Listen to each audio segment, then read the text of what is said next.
കേരള വ്യാപാരി വ്യവസായി ഏകോപന സമിതി മുളവൂർ വനിതാ യൂണിറ്റിന്റെ ആഭിമുഖ്യത്തിൽ ത്രിതല പഞ്ചായത്ത് തെരഞ്ഞെടുപ്പിൽ വിജയിച്ചവർക്ക് സ്വീകരണം നൽകി. കേരള വ്യാപാരി വ്യവസായി ഏകോപന സമിതി മൂവാറ്റുപുഴ നിയോജക മണ്ഡലം പ്രസിഡന്റ് പി.എ. കബീർ പരിപാടി ഉദ്ഘാടനം ചെയ്തു. കേരള വ്യാപാരി വ്യവസായി ഏകോപന സമിതി മുളവൂർ വനിതാ യൂണിറ്റിന്റെ ആഭിമുഖ്യത്തിൽ ത്രിതല പഞ്ചായത്ത് തെരഞ്ഞെടുപ്പിൽ വിജയിച്ചവർക്ക് സ്വീകരണം നൽകി. സ്വീകരണ സമ്മേളനം കേരള വ്യാപാരി വ്യവസായി ഏകോപന സമിതി മൂവാറ്റുപുഴ നിയോജക മണ്ഡലം പ്രസിഡന്റ് പി.എ. കബീർ ഉദ്ഘാടനം ചെയ്തു.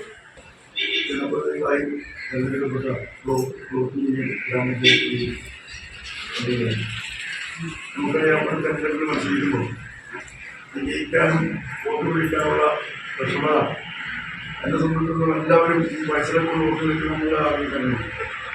അപ്പോൾ നമ്മുടെ സ്വഭാവത്തിലുണ്ടാവുന്ന ഒരു മാറ്റം ഒരു ഗ്രാമപഞ്ചായത്തിലേക്ക് മത്സരിക്കുമ്പോൾ എം.എൽ.എ മത്സരിക്കുമ്പോൾ ഇത്തരം മാറ്റം ഉണ്ടാവേണ്ട കാര്യമില്ല.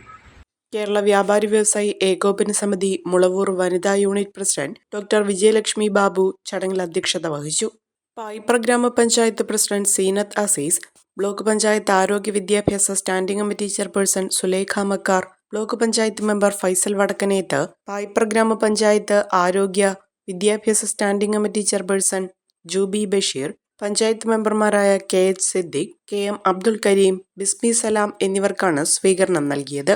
കേരള വ്യാപാരി വ്യവസായി ഏകോപന സമിതി മൂവാറ്റുപുഴ നിയോജക മണ്ഡലം secretary Binu Cheriyan, unit secretary Lali Roy എന്നിവർ സമ്മേളനത്തിൽ പങ്കെടുത്തു. അഹല്യയിലെ വിദഗ്ധരായ ഡോക്ടർമാരുടെ ചികിത്സ കൊണ്ട് എനിക്ക് എന്റെ കാഴ്ചശക്തി പൂർണ്ണമായും തിരിച്ചു കിട്ടി. ഇപ്പൊ എനിക്ക് ഈസിയായി വായിക്കാം. നേത്ര സംരക്ഷണത്തിന് നമ്മുടെ അഹല്യ.